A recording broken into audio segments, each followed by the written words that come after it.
But tell me, like, this is an Ethiopian. Well, I'll tell you, as much as I would like to say that I feel like I can walk down the streets and say, like, I still stand out, if you know what I mean. Mm-hmm. They still know me Frenchy by the way I walk, by the way I talk, my accent, you know. But what about you? Like, whenever you go anywhere, everybody's like, you're definitely not Ethiopian. Actually, it's the opposite. Many people think I'm Ethiopian. Really? Yeah. Oh. Until I can't speak Amharic, and then they're like, But your accent though. until I can't speak Amharic. How do they know what I speak or my accent before I talk? Yeah. So it starts from me not speaking. Then after that, they're like, okay, then where are you from? Also, I call myself Jester. So if someone immediately asks me like, what's your name? Before, the first time I came, I was telling people I'm Damaris. Immediately they're like, okay, where are you from and stuff like this. It's Spanish, right? Damaris? Damaris is not English. It's English? Yeah. Oh. Or I'm not sure if it's English, but I know it's I had like in the a Bible. friend from Argentina. Her name was Damaris. No. That's always why I said it. That's interesting. Yeah. Wow, amazing. So what is something that you're so grateful for right now? I think I'm grateful for you actually. Oh, Because to be able to sit down and exchange stories, I think it's very important. You know, someday when you're 70, 80 years old, you may look back on this video and be like, wow, this is the kind of thoughts that I had, this sort of ideas that I had, and you can really see how much more you've progressed in time. Yeah. And you can really see your growth. And I think it's really important to share these sort of stories with people. Yeah. Especially for somebody like me. I don't have Instagram or WhatsApp or Facebook. Yeah. So for me, when I share it with people, it's literally probably the only time they'll ever see me again. Yeah. That's the honest to God truth.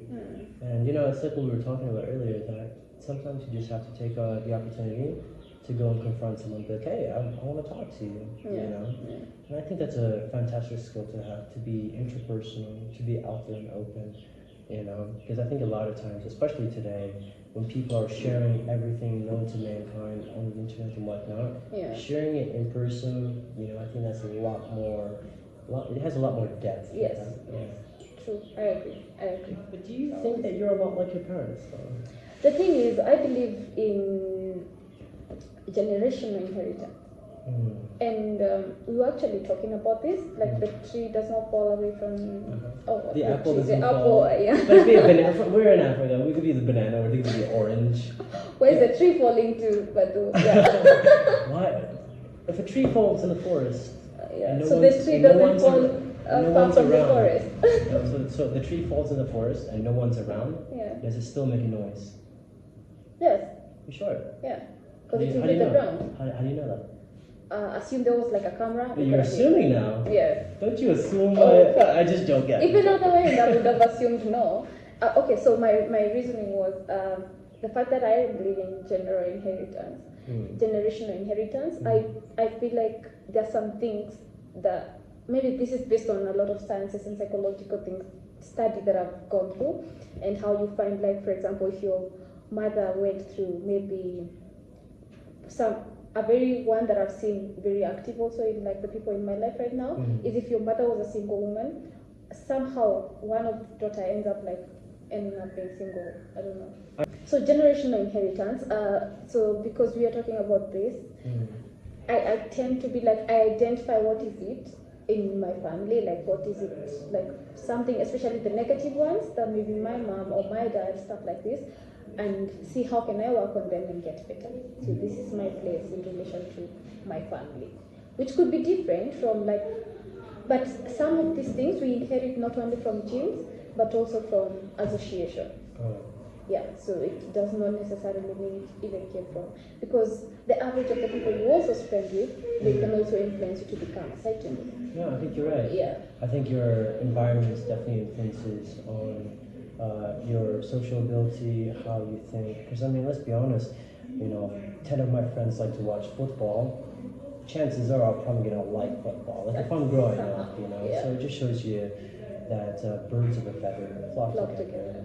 Yeah. And sometimes I really, and you are right, because my dad is very adventurous, very independent, and I see myself like him in some ways, but not 100%. Yeah. Because I see my mom in me a lot.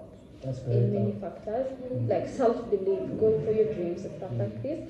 Not, it could be positive or negative depending on how you look at it. But now my goal is to take all the negatives that I can identify and try and make them at least better, even if not like positive, at least somewhere. And I love that about you, the fact that you're always able to live up to your name, to really find the happiness in dark places, you know, to really take, and to be an inspiration too, you know, because let me tell you something, but when you talk to somebody like me, when you talk to people, we were having a conversation yesterday or the day before, if you walked up to someone just to say hi or something, that makes a huge difference. Yeah. Like I was telling you, to that person, you may be the only kind of person they'll ever meet, and that you may be that one person to give them an impression of what it's like to come from there. Yeah. As an American, it's huge because 99% of the world hates us. Yeah. You know, so I always try to be like, you know what? Let me see if I can try to change the perspective.